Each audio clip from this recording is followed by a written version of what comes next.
पर्यावरण को नुकसानदेह जो चीज़ें हैं उन पर हम रोकथाम लगाएं, सो दैट जो पोल्यूशन का लेवल है वो थोड़ा कम हो। और प्रदूषण का लेवल यहाँ पे कंट्रोल होता है या इससे नीचे जाता है तो हो सकता है कि छुट्टियाँ ना हो, बट अगर इससे ज़्यादा प्रदूषण का लेवल बढ़ता है तो हो सकता है कि प्राइमरी स्कूल की छुट्टियाँ हो सकती हैं। दिल्ली के बाद अब साइबर सिटी गुरुग्राम की हवा में भी जहर घुलने लगा है, जिसे लेकर सरकार की तरफ से एडवाइजरी जारी की गई है और जल्द ही गुरुग्राम के स्कूलों को बंद किया जा सकता है। लेकिन सरकार की तरफ से जारी किए गए इन आदेशों की जमकर धज्जियां उड़ाई जा रही हैं। सरकार के इन आदेशों की धज्जियां उड़ाने वाला कोई और नहीं बल्कि सोहना नगर परिषद क्षेत्र के वार्ड नंबर 1 की रायसीना अरावली पहाड़ी पर अवैध रूप से निर्माण किए गए फार्म हाउसों के अंदर अवैध रूप से गतिविधि चलाकर आयोजित की जाने वाली कॉमर्शियल पार्टियां हैं, जहां पर पूरी रात ध्वनि प्रदूषण ही नहीं बल्कि आतिशबाजी भी की जा रही है, जो कि सोहना व गुरुग्राम की शुद्ध हवा में जहर घोलने का काम कर रही है। आइए आपको दिखाते हैं किस तरह से अरावली की पहाड़ी में आतिशबाजी करके कॉमर्शियल फार्म संचालक हवा में जहर घोलने का काम कर रहे हैं और लोगों के स्वास्थ्य के साथ खिलवाड़ कर रहे हैं।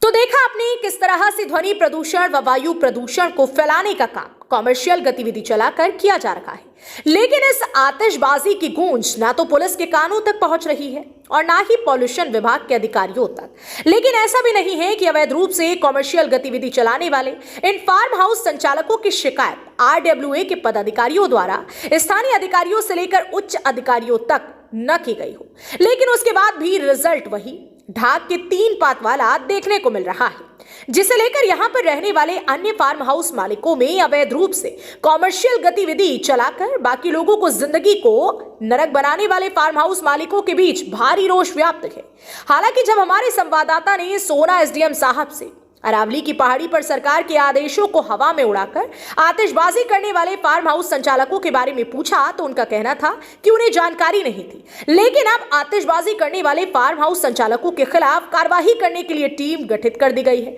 लेकिन देखना इस बात का होगा कि SDM साहब की कथनी और करनी में फर्क तो नहीं दिखता है। देखिए, जो NCR रीजन्स में, दिल्ली और उसके आसपास के NCR रीजन्स में बढ़ते हुए प्रदूषण को देखते हुए जो CAQM है हमारा,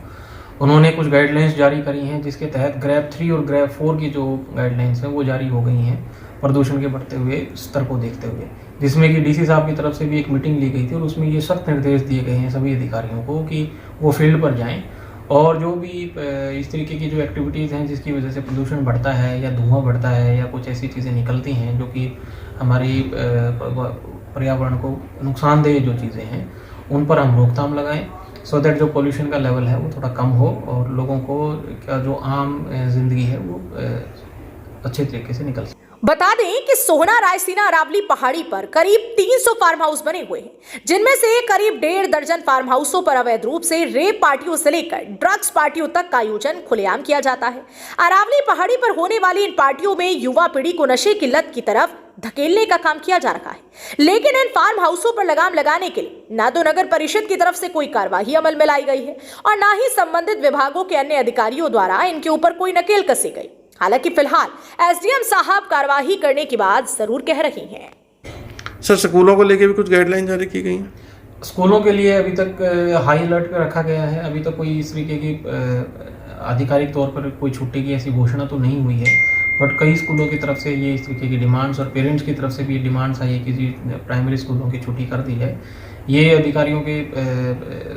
सीनियर अधिकारियों के संज्ञान में मामला आया है और वो लगातार इसकी निगरानी कर रहे हैं। अगर प्रदूषण का लेवल यहाँ पे कंट्रोल होता है या इससे नीचे जाता है तो हो सकता है कि छुट्टियाँ ना हो, बट अगर इससे ज़्यादा प्रदूषण का लेवल बढ़ता है तो हो सकता है कि प्राइमरी स्कूल की छुट्टियाँ हो सकती हैं। सर, इसके अलावा अरावली पहाड़ी हाउस में कुछ अवैध रूप से फार्म हाउसेज बने हुए हैं और वहाँ पे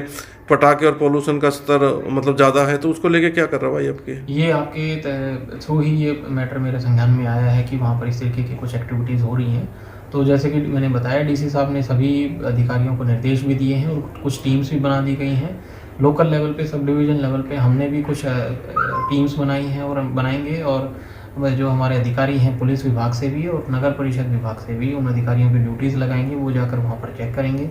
कोई भी व्यक्ति अगर ग्रेड 3 या ग्रेड 4 के गाइडलाइंस के खिलाफ कोई भी कार्य करते हुए मिलता है, जिससे कि हमारे पर्यावरण को कोई भी प्रदूषण होता है या कोई इस तरीके का नुकसान होता है, तो उसके खिलाफ नियमानुसार कार्रवाई की जाए। गुरुग्राम में तेजी से बढ़ती प्रदूषण के स्तर को देखते हुए जहां एक तरफ चिंता व्यक्त की गई है, वहीं दूसरी तरफ जिला प्रशासन ने एडवाइजरी भी जारी की है। चिंता व्यक्त की गई है, जिस तरह से प्रदूषण का स्तर बढ़ रहा है, उसे देखते हुए ग्रेप का चौथा चरण लागू किया गया है। जिला उपायुक्त निशांत कुमार यादव ने एडवाइजरी जारी करते हुए कहा कि पर्यावरण संरक्षण सामूहिक जिम्मेदारी है, सभी मिलकर प्रदूषण का स्तर कम कर सकते हैं। साथ ही अपने स्वास्थ्य का ध्यान रखना भी हम सभी की जिम्मेदारी है। आंखों को प्रदूषण से बचाने के लिए उन्हें नियमित रूप से साफ पानी से धोते रहें। सांस लेने में परेशानी ना हो, इसके लिए गर्म पानी से नियमित गरारा करें। यदि सांस फूलने, चक्कर आने, खांसी, सीने में तकलीफ या दर्द, आंखों में जलन की शिकायत है तो डॉक्टर से सलाह लें। हृदय संबंधी बीमारियों से प्रभावित लोग अनावश्यक घर से बाहर ना निकले,